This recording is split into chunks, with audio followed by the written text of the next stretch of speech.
Although 1899 is full of puzzling mysteries, the main one we are left wondering about right now is why Netflix decided to cancel the show, especially after that explosive finale. After hearing the news, furious subscribers have threatened to completely cut off Netflix as their daily source of entertainment, and their anger is justified considering how great the show was. In today's video, we'll be talking about why 1899 got canceled just after one season.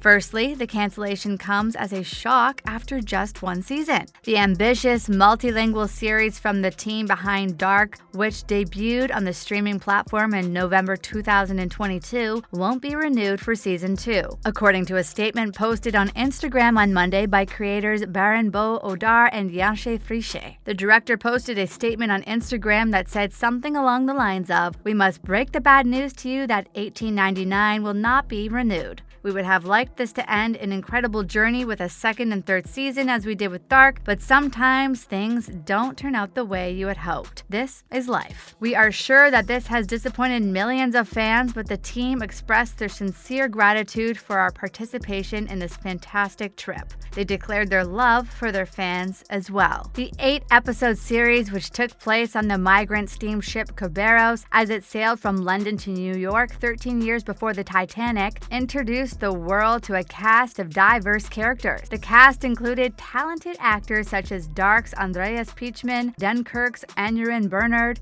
Hail Caesar's Emily Beckman, and The Rain's Lucas Lingard Tonson. The crew and passengers of the ship are lured into a nightmare journey that confounds time and logic and finishes on a major cliffhanger as they investigate a mysterious signal from another ship, Prometheus, which had been missing for months. Next, speculations about why the show got canceled. Although neither Netflix nor the showrunners have yet provided an official explanation, these cancellations typically stem from low viewership.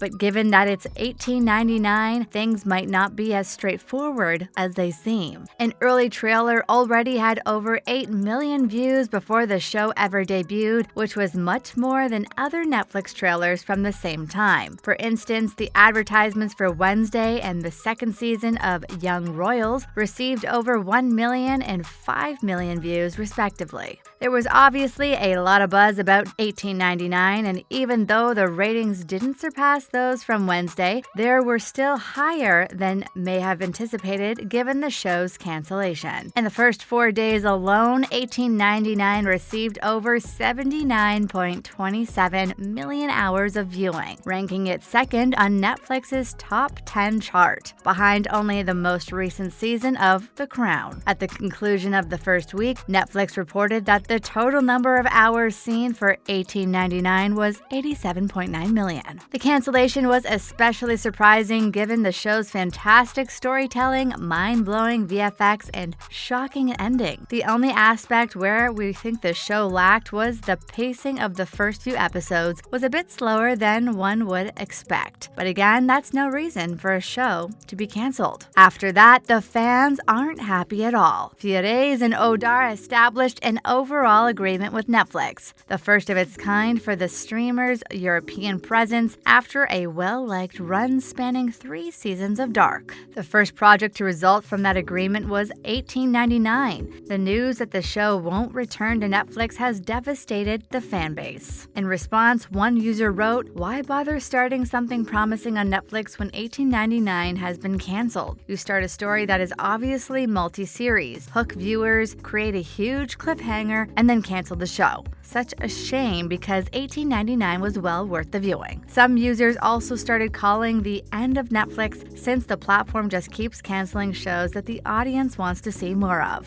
All in all, the whole fan base is absolutely gutted over the show being dropped, as the cliffhanger promised an interesting and crazy second season that we may not ever get to see. What we're interested in seeing is how Netflix deals with the backlash, because there's already a lot of it, and there will be more given how famous the show was. We are absolutely devastated by this. There's so much that had to be revealed. How will we get all those answers now? Now for what was so special about the ending of the first season. Each simulation object is a unique piece of code. For instance, Mora's memory is reset by the black syringe Henry uses to inject her in the neck, causing her to relive the same terrible boat voyage repeatedly. The key in the pyramid Elliot carries around are the two components of the code that, when put together, awaken someone and carry them into reality. The black syringe is altered by Daniel to send Mora back into the simulation's first incarnation, which was a simple room the family utilized to extend their shared life. As Daniel explains, it is essential that Mora awakens and fights in the real world to rescue everyone else. That's because when she was sound asleep, her brother Kieran gained control of the simulation and locked everyone within. The simulation ends when Mora complies with Daniel's instructions, but there is still a lot we don't know about what transpired there. There's also the issue of the simulation-wide computer virus spreading, which could taint the passenger's mind. Although we don't know where the virus originated, Daniel may have introduced it to help Mora escape Kieran's mental captivity. Now the cliffhanger we've been talking about. Mora wakes up in the real world where she discovers that all the people that were in the ship, including her, were in a simulation while being on a flying ship in the middle of space, with Kieran in control. Next, what the second season would have explained. While 1899 Season 2 would have followed Mora as she attempts to kill her brother in the real world, the simulation itself is full of mysteries that the program may have investigated.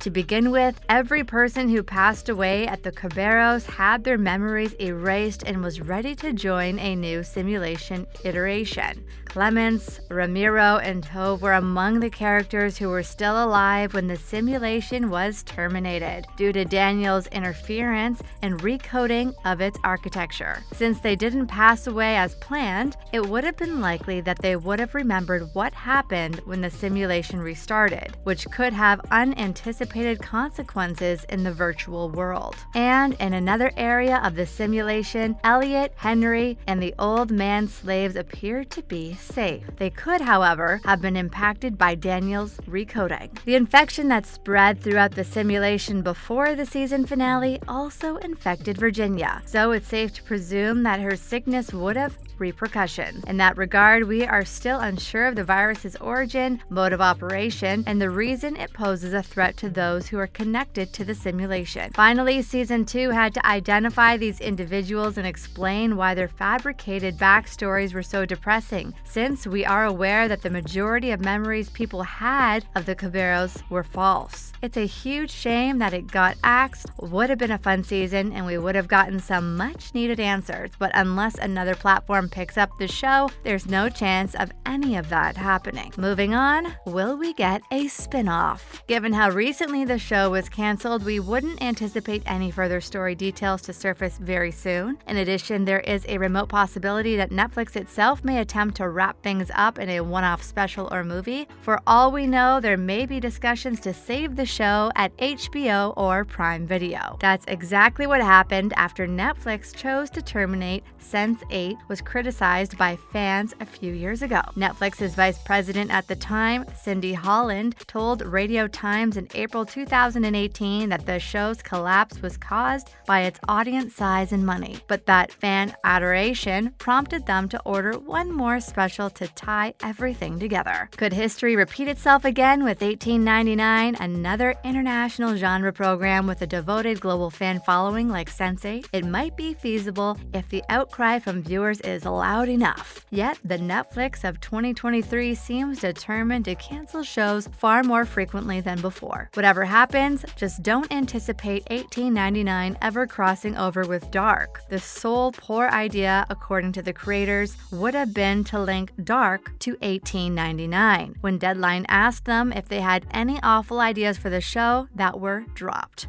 Lastly, 1899 isn't the only show to be canceled. It seems like Netflix is on a canceling spree in 1899 isn't the only show that is no longer going to be making a comeback. The supernaturally focused series Archive 81 successfully transitioned from a podcast to television and featured outstanding work from Mamadou Athie and Dina Shahibi. It was slowly solving a mystery involving old tapes that were left behind after research into a building and its occupants. The mystery packed quite a punch. Each new episode, which received largely favorable reviews, drew us further into the plot with hauntings and heart. Sadly, barely a few months later, its January premiere, in March, it was canceled. We were all left on a pretty big cliffhanger, and unless another streaming provider agrees to pick it up, it will now remain unsolved forever. Blockbuster has now been eliminated by Netflix for the second time. We're not talking about the video store this time. We're talking about the platform's own show. The incident, nevertheless, has given us a horrible deja vu feeling. Even though this workplace comedy wasn't the most inventive addition to the streamer and didn't feel like it made the most of its premise, it still had a fun cast who managed to give it some humor when it really needed it. Although it won't be in the confines of this one and only video store, they are brilliant and should be able to find employment elsewhere. The show had a hilarious start but slowly lost its charm as it went on. Not a surprise it got canceled, but it's still sad. That's a wrap for this video. How sad were you about this cancellation? Let us know in the comments below. Make sure to give this video a thumbs up and subscribe to our channel for more videos like this. See you in the next one.